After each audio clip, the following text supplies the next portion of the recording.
entire who will shape the next one. To understand why today's world feels so every great system eventually encounters a paradox. The very thing that were open, more democratic, more integrated into the existing international order. In the modern history, the world's two largest powers were not separated by ideology alone, extremely interconnected, but also dangerously dependent. Not one war, not one election, not one speech, but a fundamental shift as to how nations viewed globalization itself. Now let's see this from an Indian perspective, from an Indian lens. And perhaps that is the clearest sign that the global powers and its structure, its order is actually changing. So let's concentrate on the bigger picture. And the bigger picture is that we are entering into far more complicated situation. A situation wherein for the first time, for nearly 80 years, the world followed a specific order, a specific set of rules. And that was that America protected the oceans. They created the rules.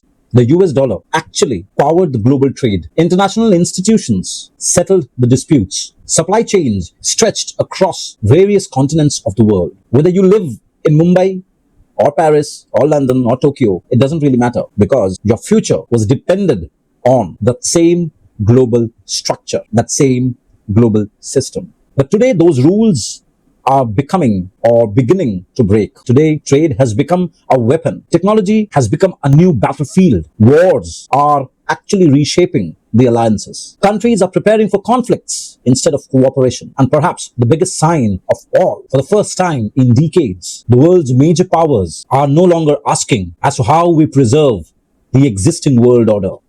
They're rather asking who is going to write the next set of rules, who gets to write the next one. And somehow, India, from being a spectator for decades, is now becoming one of the important countries in the world that every country wants India to be on their sides. So here's the question that will define the 21st century. Is the world liberal order ending?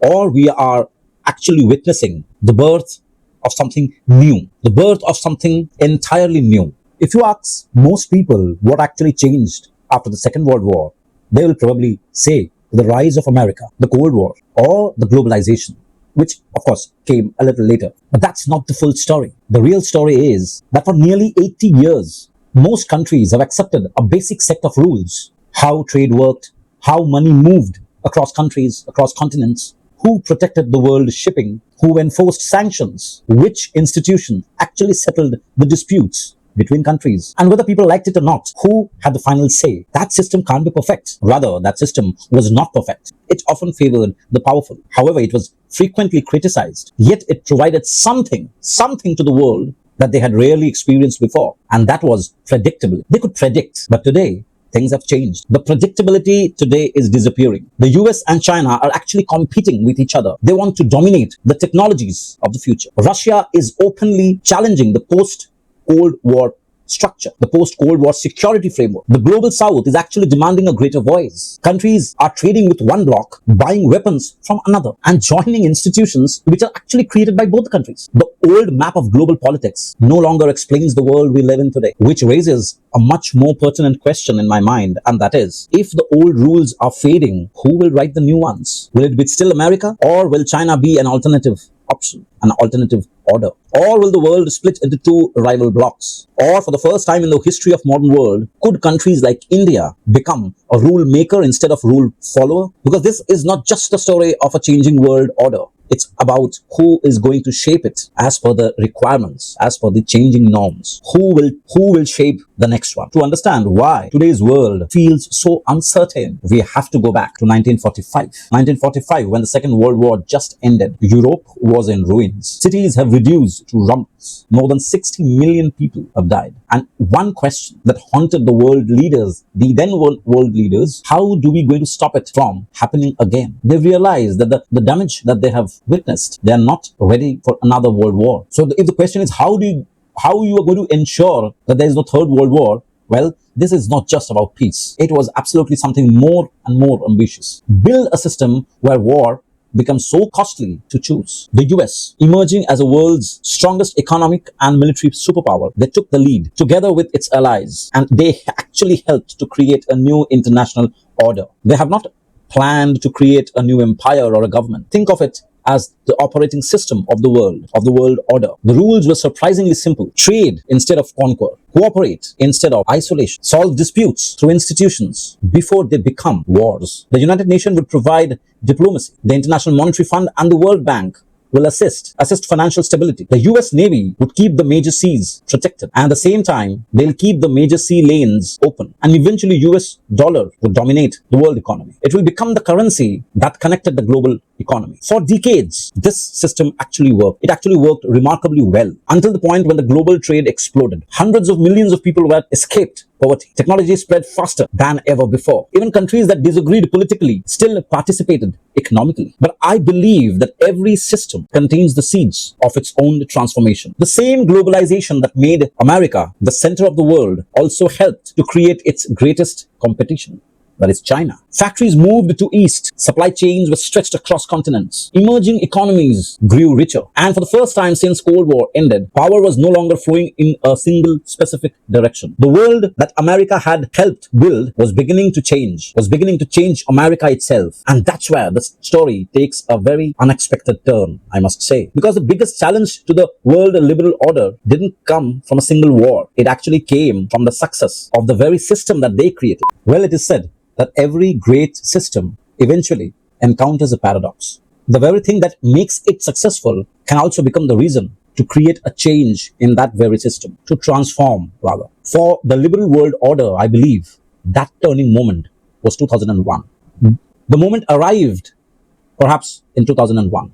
2001 when China became a part of the WTO, World Trade Organization. China joined it. At that time, it seemed like a victory for globalization. Western companies gained access to a large network of markets, rather new markets, enormous opportunities. And as for the reports, China gained access to global capital, technology, and investment. Consumers around the world enjoyed cheaper products. It looked like everyone was actually winning. It was almost like a win-win situation, apparently. And many believed something else would happen. As China became richer, it would become more politically similar to that of the West. More open, more democratic, more integrated into the existing international order. But history rarely follows expectations. Instead, China used the global system differently. It became the factory of the world. It became the factory of the world, a manufacturing hub. China invested heavily in infrastructure, built roads, world-class ports, expanded the high-speed rails, developed advanced manufacturing, and climbed up the technological ladder. Within 2 decades, the same system that had cemented America's leadership had created the first serious challenger to that leadership since Soviet Union. But unlike the Soviet Union, China was not isolated from the global economy. It was deeply woven into it. Your smartphone, your laptop, your electric car, your medicines, even the chips inside the modern weapons. So you see, all are dependent in some way or the other on the supply chains that connected to China. For the first time in the modern history, the world's 2 largest powers were not separated by ideology alone. They were economically dependent on one another. And that changed everything. Technology was no longer just innovation, it became a national security. Semiconductors became as important as oil. Artificial intelligence became as important as the nuclear weapons today. Ports became geopolitical assets for countries. Critical minerals became the strategic resources for a country. The old promises of globalization, the countries that trade together, don't fight each other, was suddenly being tested. Then came a series of shocks. The global financial crisis, the COVID-19, the war in Ukraine, the Red Sea disruptions. Each one of such instances have actually exposed that same uncomfortable truth. The world has now become extremely interconnected, but also dangerously dependent. Government that once spoke about free trade, but not anymore. Instead of global efficiency, they're prioritizing national resilience. Instead of asking, where is this product could be found in a most cheap price, they began to ask, what will happen if the system gets cut off tomorrow? That's the real turning point. Not one war, not one election, not one speech, but a fundamental shift as to how nations viewed globalization itself have changed. Drastic shift. For nearly 50 years, the world believed that economic interdependence would create peace. But today, many governments believed economic dependence can become a strategic vulnerability. And once that mindset changed, the rules of the entire game begins to change. Which brings us to the most important question again, rather the most fascinating part of the story. Because while the world, biggest powers are engaging, competing with each other to rewrite the rules of the global order, one country has quietly positioned itself to benefit from almost every side of the world, and that is India. Now let's see this from an Indian perspective, from an Indian lens. Imagine you are sitting on a table. On one side, you have United States, and on the other side, it is China who is sitting. Russia is there. Even Europe is there. Even the Gulf nations are present there. Each one makes an offer to India. Some says that trade with us. Some says buy technology from us. Some says that join the security partnership along with us. And there are few who says that support our positions in the global arena. For most countries, the choices are quite simple. Just pick a side based on your requirements. But India has made a very difficult choice. It has actually refused to take any particular side. And that's exactly why the entire world is paying attention to India's choices, its decisions, its choices of not choosing any single side. And because of this, for centuries, India and its foreign policy has been misunderstood across the world. Some say that it is the policy of non-alignment, and some even say that India's foreign policy is based on indecision. But today, they understood the trick. Today, they call in foreign policy as a strategic autonomy. But perhaps the simplest way to understand this particular concept is this, that India doesn't want to be part of any other's strategy. It doesn't want to be part of someone else's strategy. India wants to pursue its own interests. It wants to pursue its own strategy. Think about what is happening today. India conducts military exercises with United States. It is a key member of the Quad. At the same time, it continues to buy Russian energy. It remains an active member of the BRICS. It strengthens economic ties with Europe. It deepens the partnership with the Gulf and expands across Southeast Asia, and speaks increasingly on behalf of the global South. To an outsider, this looks quite contradictory. But in reality, it is incredibly consistent, because India is not asking who is going to be its permanent friend. It is just interested to see that what best serves India in its long-term strategy, its long-term interests. And this philosophy, trust me, it's not new. More than 2,000 years ago, Chanakya or Kautilya wrote the Arthashastra, wherein he mentions that alliances are not permanent, but interests are. The world is finally beginning to look more like the one as Kautilya described. The world where power is shared, where partnerships are flexible, and every single nation tries to adapt constantly. And that is why I say that this situation is precisely more and more complex than the post-Cold War era. Back then, during the post-Cold War era, or even during the era of the Cold War, the main demand was loyalty. But today, the world rewards flexibility. Today, the time demands flexibility. And that is perhaps India's biggest strategic strength. Because while America and China are competing with each other for influence, India is expanding its own options. While others are dividing the world into various rival groups, India is building the bridges between them. That doesn't mean that India is not going to avoid hard choices. It is not that India is not going to encounter difficult situations. The choices are going to be hard, and even harder in the times to come. India has its own share of problems. For example, border tensions with China, which are still unresolved. The defense ties with Russia are becoming more complicated. Even the technological partnership with the West comes with the strategic expectations. Balancing all these relationships will become harder with the time, and certainly not easier. But that's perfectly fine. That's precisely what India is known for. That's precisely why India is today rising. Not because that India has become a superpower by now, but because it is for the first time after independence, its decisions are actually influencing the other countries. India's choices are actually influencing the decisions of some of the major powers of the world. And that is unquestioned. Think about that for a moment. There was a time when India had to adapt to the world order, to the procedures. But today, the world is increasingly adapting to India. And perhaps that is the clearest sign that the global powers and its structure, its order is actually changing. So let's concentrate on the bigger picture. And the bigger picture is the liberal world order is actually ending? Well, the answer depends on what you mean by the word ending. Because history doesn't usually erase one system and replace it with another. And that too overnight. It overlaps. It transforms, it evolves, it adopts. The Roman world didn't disappear overnight, neither the British Empire. And the American-led world order certainly won't simply vanish away because another country grows stronger. Instead, we are entering into far more complicated situation. A situation wherein for the first time in generations, the world may no longer have a single rule maker. Think about what it means. Countries will trade with one partner, they will share their intelligence with another set of partners, buy energy from the third set of partners, and compete against all of them in technological field. And the future won't be defined by permanent alliances or friendships, but it would be defined by the permanent interests, defined by permanent negotiations. Power will no longer belong to that country which has a stronger military presence. It will belong to those countries that have the power to control or have the power of control over semiconductors, artificial intelligence, critical minerals, shipping routes, financial systems, energies, and perhaps the most important, trust. That is why the next great geopolitical competition is not simply about territory. It's about standard. It's about who writes the codes for the artificial intelligence, who controls the technologies that power the global economy, who controls the sea lanes through which the global trade flows,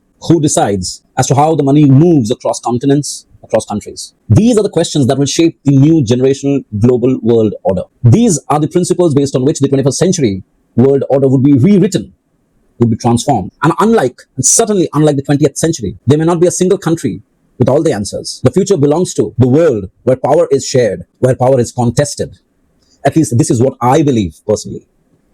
This is my observation on the global order as I see from an Indian perspective. And constantly negotiations. Well, this brings me to India again. This brings us to India back again, if I could say so. Because in a world with only one superpower, countries had to adjust to the rules and the procedure laid down by that superpower. But in today's perspective, the world has multiple power centers. The power is not concentrated in one particular country or a political group. Countries that can build trust across competing interests, competing blocks, can gain something even more valuable than a military strength. They gain influence. And influence, my friend, is the currency of the new global order. Well, to end the discussion, which has perhaps been quite long by now, but I would like to end with this observation that history has a very strange habit. People living through the turning points rarely realize that they're living through it. For example, no Roman citizen woke up one day or one morning believing that the Roman Empire or the world had ended. Even the same theory applies with the Britishers.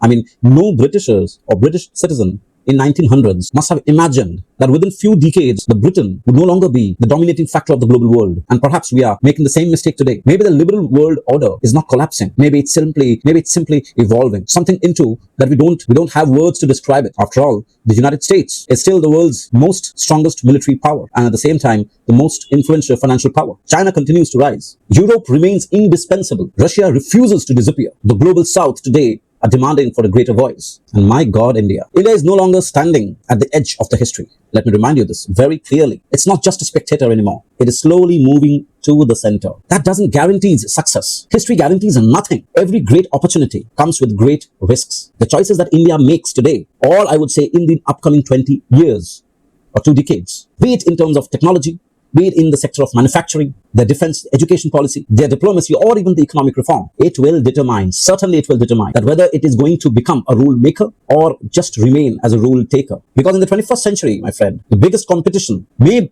not be between America or China. It may be between the countries that shapes the rules and the countries that merely adapts them. So perhaps the real question is, when the next world order is going to be written, will India simply find a space within it, or India will help to rewrite the new order? It will contribute in a significant and influential manner. Because every generation inherits a different world, but only few generations get a chance to shape it, and perhaps this is ours. Thank you so much. We'll see you in the next video. This is our first video, and if you like this video, this content, this approach, then please do share the video and do subscribe to our channel. Thank you so much. Jai Hind.